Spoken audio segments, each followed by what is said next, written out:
ኢጎ ትባላለች። በዚህ በሳይንሱ የሳይኮሎጂ ባለሙያዎች ኢጎ ይሏታል። ራስ ወዳድነት ማለት ናት። ከኢጎ ምን ትወጣለች? ሰልፊሽነስ፣ ፕራይድ የምትባል ነገር አለች፣ ኩራት። ስለዚህ ምንኩስና ምንድነው የሚለውን ማሳወቅ ይጠበቅብናል። ስለዚህ ምንኩስና ምንድነው? እንደምታውቁት ነው። ቃሉ መንኮሰ ሞተ ማለት ነው አይደለም? መንኮሰ ሞተ ማለት ነው። መነኩሴ ማለት የሞተ ማለት፣ ምንኩስና ማለት መሞት ማለት ነው እንደምታውቁት። አሁን እሱ ይሄ መሞት ማለት ምን ማለት ነው የሚለውን ነው የቴዎሎጂካል የሆነውን ክፍሉን የምናየው። መሞት ማለት ምን ማለት ነው? በምንኩስና አስኬቲክ ቴዎሎጂ በሚባለው ወይም በዚህ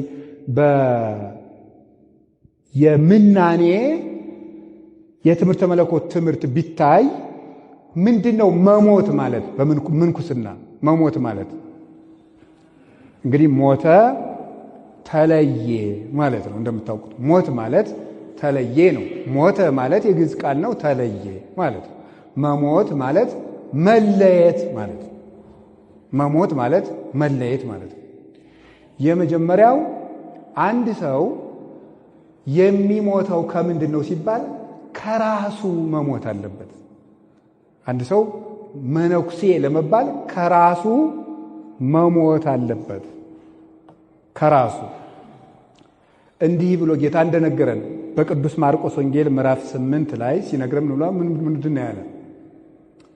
ዘይፈቅድ ይጸመደኒ ይጽላ ነፍሶ ያጥብ ወይጹር መስቀለ ሞቱ ወይትለወኒ። እኔን ሊያገለግለኝ የሚወድ ካለ ራሱን ይካድ።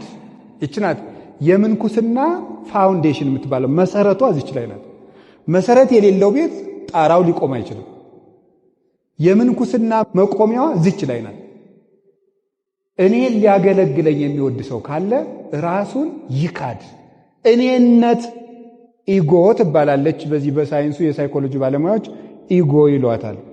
ራስ ወዳድነት ማለት ናት። ከኢጎ ምን ትወጣለች? ሰልፊሽነስ፣ ፕራይድ የምትባል ነገር አለች፣ ኩራት። the mother of all sins ትባላለች። የኃጢአቶች ሁሉ እናት ትባላለች። ማለት ኩራት ማለት ናት። ኩራት የኃጢአቶች እናት ነው የምትባለው። ከሷ 6 ኃጢአቶች ይወለዳሉ። 6ቱ ኃጢአቶች ሁሉንም ኃጢአቶች ይወልዳሉ።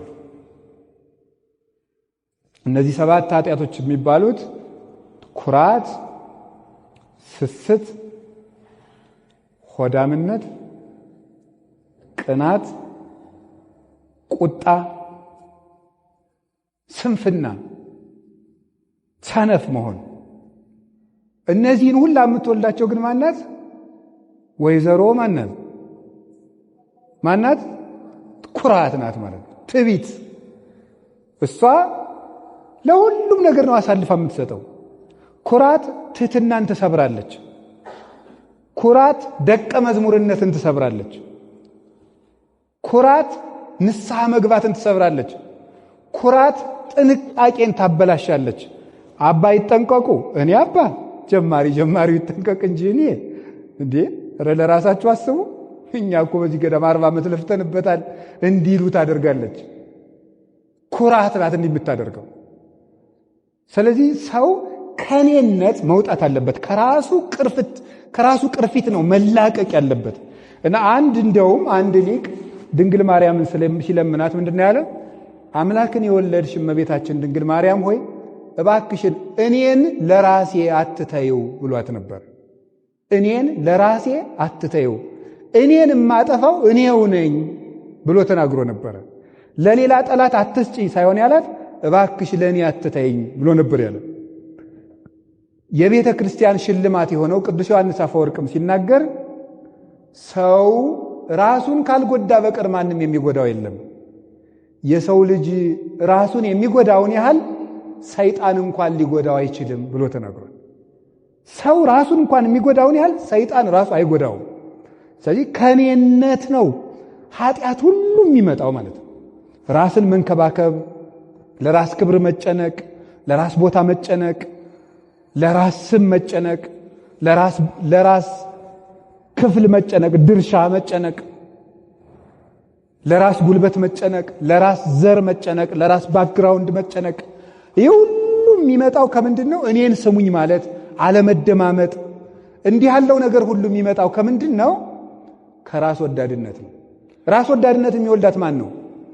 ማንን ይወልዳታል? ቅናትን። ቅናት ደግሞ ከፍተኛ የሆነ ይሄው አምላክን ያሸጠው ቅናት አይደል? እንዲሁ ሰው ቢቀና ፍጡር በፈጣሪው ይቀናል ይላሉ ሊቃውንት። እንዲሁ ነውር አይደለም? ይሁዳን በፈጣሪው እንዲቀና ያደረገው ምንድነው? ቅናት። ይሄ ቅናት ደግሞ ተሰውሮ ውስጥ ውስጡን ማንንም ሰው ነው የሚያሻው። ያሻዋል፣ ይቆርጥመዋል። ስለዚህ ራስን መካድ። እኔ ሁልጊዜ እናገራለሁ፣ ብዙ ስብሰባዎች ለምን ቶሎ እንደማይቋጩ ታውቃላችሁ? ራስ ወዳድነት ስላለ ነው። ስብሰባው ያን ያህል ጊዜ የሚፈጅ ስለሆነ አይደለም።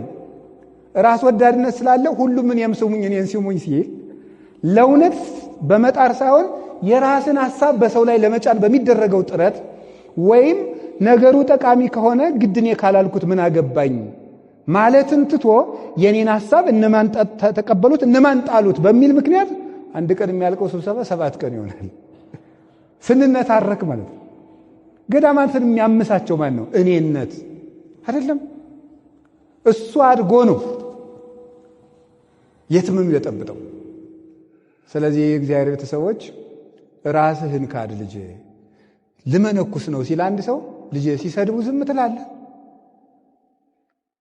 አንተ መተህ 5 ዓመት ከኖርክ በኋላ ለአንተ የሚገባውን ቦታ ትናንት ለመጣ መናኝ ብሰጠው አይከፋህም? በአደባባይ ከሰው መሃል ብሰድብህ ምን ትላለህ ተብሎ ሰው እኔነቱ ሊለቀው ይገባል።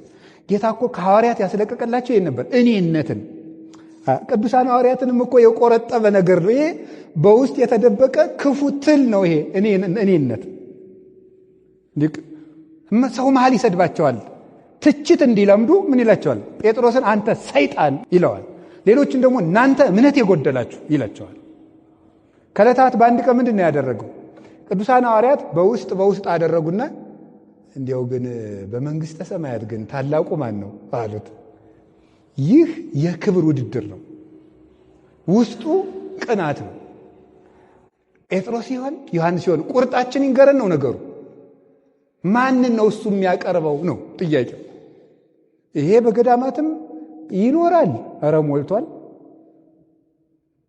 ሞልቶ እየፈሰሰ ነው። እንዲያው ሞልቶ ደግሞ ይፈሳል።